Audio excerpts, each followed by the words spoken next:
Bienvenidos a esta nueva unidad que corresponde con el inicio del segundo parcial. Ya transcurrimos mucho juntos, ya hicimos la mitad de toda la materia, culminó primer parcial y ahora empezamos con un montón de nuevos temas, de nuevas patologías. No se dejen tanto influenciar por esos comentarios de que quizás han escuchado que este parcial es más largo, que este parcial es más difícil, que es un montón, que no se llega.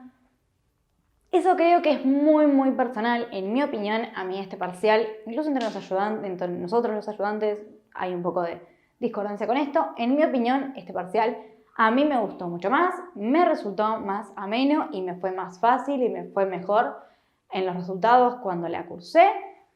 Me parece más entretenido por el hecho de que es muy rico en clínica, ¿sí? Nos demuestra ver mucho con qué es lo que el paciente viene. Sí, va a ser mucho más ameno para ustedes si ya cursaron microbiología e inmunología, porque va a haber algunas cosas que comparten, pero no quiere decir que les vaya a costar mucho si no las cursaron aún. Es muy relativo, muy personal, si es más fácil o no. Vamos a intentar ponerle toda la mejor onda para que a todos les pueda resultar igual de ameno y de tranqui. Comenzando entonces con este video, empecemos hablando un poco de lo que es la introducción, ¿sí?, a este tema, que corresponde con el TP4 en lo que es la cursada. ¿Sí? El segundo parcial es TP4, inmunopatologías, TP5, patologías infecciosas, TP6, ambiental, etario y genético, y TP7 y último, neoplasias. Esta unidad corresponde con el TP4, inmunopatologías, en donde vamos a hablar acerca de todos trastornos inmunológicos que van a producir una enfermedad. Todos estos trastornos pueden ser desde algo muy sencillo como una simple alergia que todos tenemos, hasta patologías que pueden llegar a ser sistémicas, ¿sí?, como por ejemplo lupus eritematoso sistémico, su nombre indica que es sistémica, fiebre reumática, artritis reumatoidea, un montón de... pueden llegar incluso algunas a ser mortal, ¿sí?, como por ejemplo procesos de hipersensibilidad que puedan conducir a un shock anafiláctico, vimos ya shock allá por la unidad 5.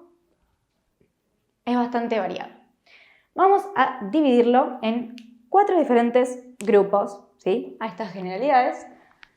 Vamos a dividirlo en un grupo, son todos los procesos de hipersensibilidad, ¿sí? Una hipersensibilidad, ¿sí?, es algo aumentado, ¿sí?, es una respuesta de nuestro cuerpo inmunológica de una forma exacerbada, ¿sí?, hace por demás, ¿sí?, que como dijimos puede ir desde algo sencillito como una simple alergia, correspondiente por ejemplo a hipersensibilidad de tipo 1, o pueden incluso llegar a ser mucho más graves y ser incluso mortal, como por ejemplo el shock anafiláctico que vimos cuando vimos shock, que era producido también por una hipersensibilidad de tipo 1. En otro video vamos a explicar bien todas las hipersensibilidades, son 4 las que hay que conocer, es lo mismo que se ve en inmunología, así que si cursaron inmunología esa parte les va a resultar amena y suelen preguntarse sobre todo hipersensibilidad de tipo 1. Luego tenemos lo que es lo opuesto, ¿sí?, es decir, la inmunosupresión, ¿sí? Es decir, todo lo que sean síndromes de inmunodeficiencia, ¿sí?, van a estar acá. ¿Qué serían los síndromes de inmunodeficiencia? Lo opuesto totalmente, ¿sí? Es cuando la función del sistema inmune está disminuida, está más baja, entonces van a ser pacientes que suelen tener una predisposición a desarrollar ciertas infecciones, ¿sí? Las inmunodeficiencias, si bien están en el programa, no es algo que sea muy relevante a la hora de estudiar. La realidad es que inmunopatología tiene un montón de patologías y todas, casi todas, son muy importantes. Inmunodeficiencia sería como lo último que yo vería. Si llegan, bienvenido sea, también lo mismo que inmuno. Sí, sepan a grandes rasgos que las inmunodeficiencias pueden ser congénitas, ¿sí?, genéticas, hereditarias, o adquiridas, como por ejemplo el SIDA, el síndrome de la inmunodeficiencia humana, pacientes tratados con drogas inmunosupresoras como corticoides, por ejemplo pacientes trasplantados tienen que tomar corticoides, Muchas de las patologías autoinmunes, como por ejemplo lupus, ¿sí? Muchas de estas patologías, esclerosis sistémica, van a tratarse con inmunosupresores, porque las inmunopatologías son alteraciones inmunológicas. ¿Cuál es la mejor forma de tratarlas? Con inhibidores de esto, ¿sí? Con glucocorticoides, así que también podría considerarse como una inmunosupresión. Por ejemplo, pacientes que tengan enfermedades inflamatorias, por ejemplo intestinales, colitis ulcerosa, enfermedad de Crohn, ¿sí? Tengan algún brote en donde necesiten una recaída, también corticoides, ¿sí? Todas esas clases podrían ser de inmunodeficiencia adquirida. Luego tenemos lo que son los trastornos autoinmunes,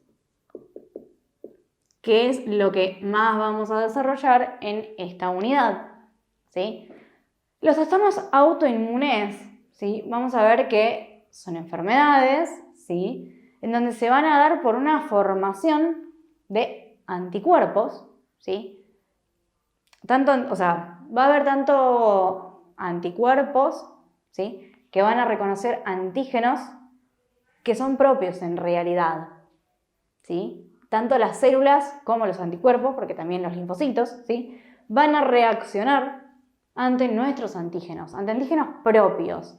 Esto es que haya una patología autoinmune, ¿sí? Va a haber, por supuesto, una interrupción o una disminución de lo que es la autotolerancia. Todas las patologías autoinmunes que vamos a ver, va a haber una disminución de lo que es la tolerancia. Seguramente en inmuno lo escucharon, ¿sí? Es eso que es como que nuestro cuerpo nos dice no ataques lo que es propio, ¿sí? Bien, va a haber en todas una disminución de esta autotolerancia, ¿sí? Como dije, no solo anticuerpos, sino también de linfocitos T. Entonces va a haber linfocitos T autorreactivos. A esto es lo que se le dice. De hecho, las tolerancias lo que buscan es justamente evitar que haya linfocitos T autorreactivos. Obviamente pueden fallar, pueden escaparse, y estas fallas de que se les escapen muchos autorreactivos es lo que va a traer las enfermedades. Todas las patologías autoinmunes que vamos a ver en este TP, si bien vamos a ver las características específicas de cada una, ya vayan sabiendo que todas tienen algunas características en común, como por ejemplo, todas tienden a ser progresivas, es decir, a medida que progresa, a medida que va pasando el tiempo, eso no mejora, eso va siempre a empeorar, ¿sí? Es algo progresivo.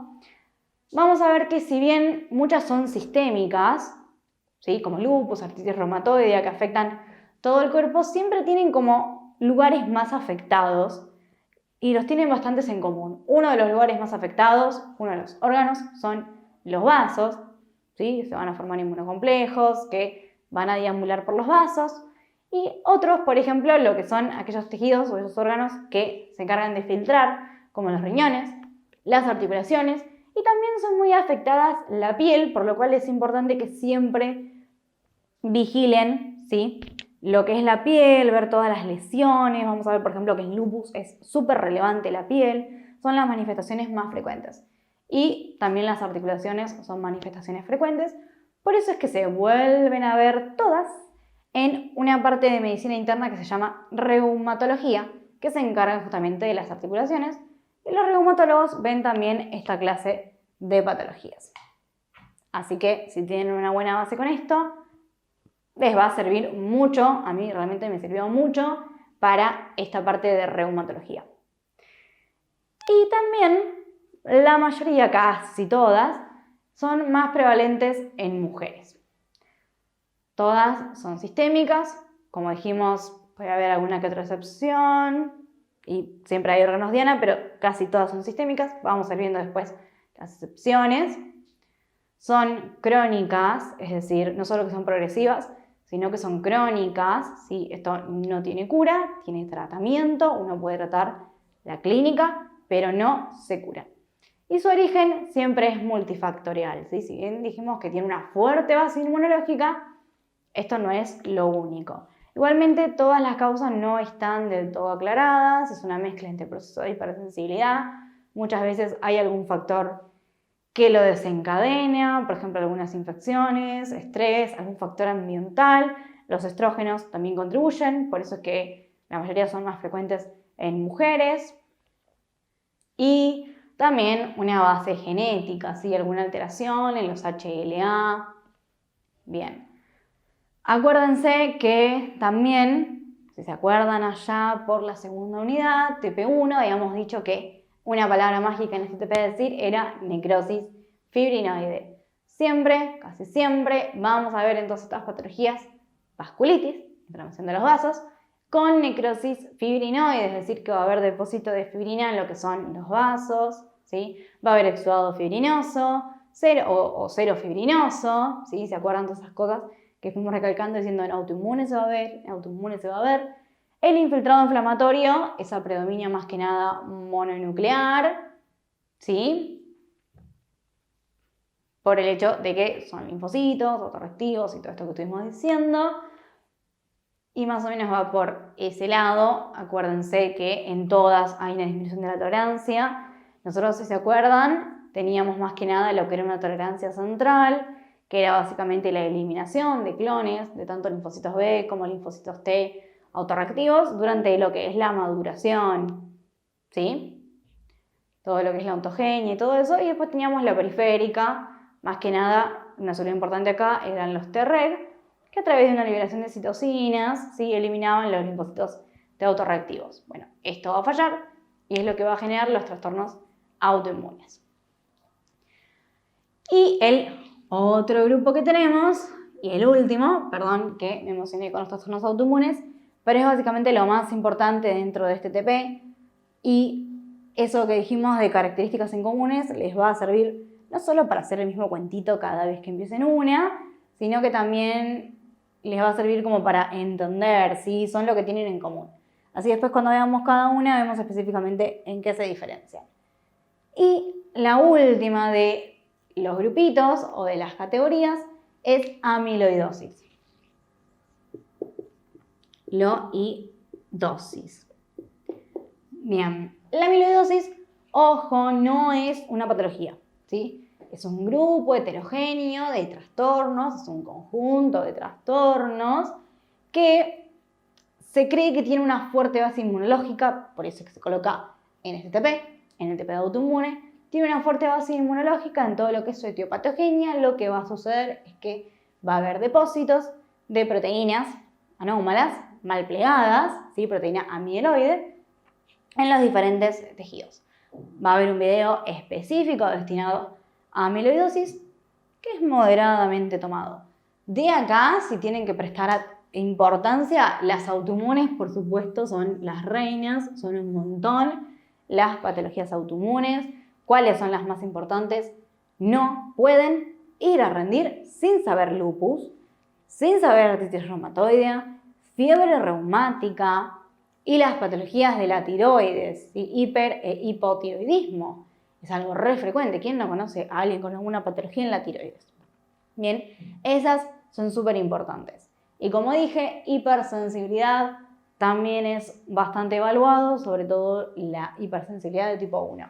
Después vamos a ver otras como síndrome de Sjögren, esclerosis sistémica, que son un poco menos tomadas, lo que no quiere decir que no se las tomen, vasculitis, pero no son tan importantes como lupus, artritis reumatoidea, ¿sí? Esas son extremadamente importantes y es para matarlos.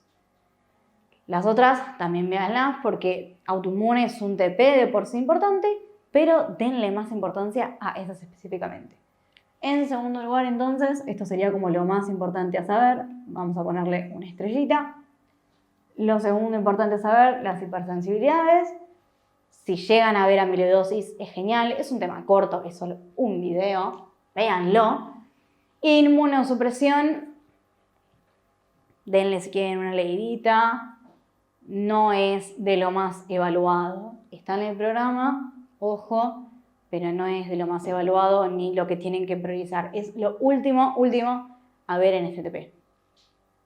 Bien, espero que les haya servido esta intro y vamos entonces después a ver otro video que ya empezamos directamente con el primer grupo, hipersensibilidad. Vamos a hacer hipersensibilidad, autoinmunes y último, amiloidosis. Inmunosupresión, no. Bien, entonces vamos a hacer primero hipersensibilidad en el siguiente video.